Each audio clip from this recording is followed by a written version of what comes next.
So here we have a lodgepole pine, and as I mentioned, this stand does have some lodgepole in it. It was quite thick at one time.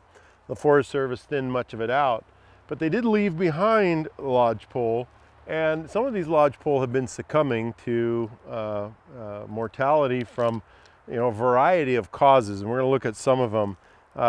This here that we see, I peeled back some bark, and we see some galleries, and these galleries are not small and narrow. They're large and somewhat flat, and there is a tremendous quantity of frass, and you can see this is all just frass, right, which is fine and powder-like, and then there's no evidence of an insect, although here we see an exit hole.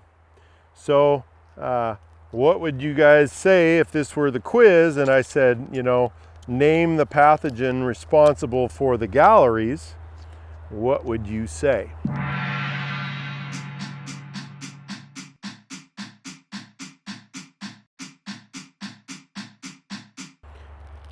Okay, so if you said wood borers, you're there in a generic sense. We have two families of wood borers, right? We have Buprestidae, the flat-headed wood borers, and Cerambycidae, the round-headed wood borers.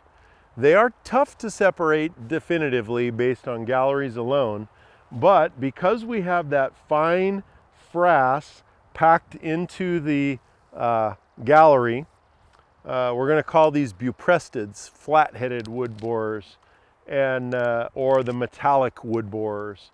Remember the names. Metallic comes from the color of the adults, the iridescent sheen, and flat-headed comes from the shape of the larvae, which have this distended, flattened abdomen right behind the head that gives them the somewhat of a snake-like or cobra-like appearance.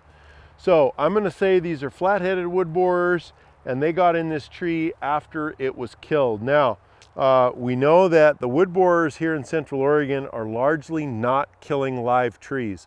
So what did kill this tree? And I'll have to say at this particular moment, I'm not exactly sure. I haven't seen the clues. My guess is that it could have been bark beetles in the tree higher up that caused it to weaken and be killed, and then the wood borers came in after that.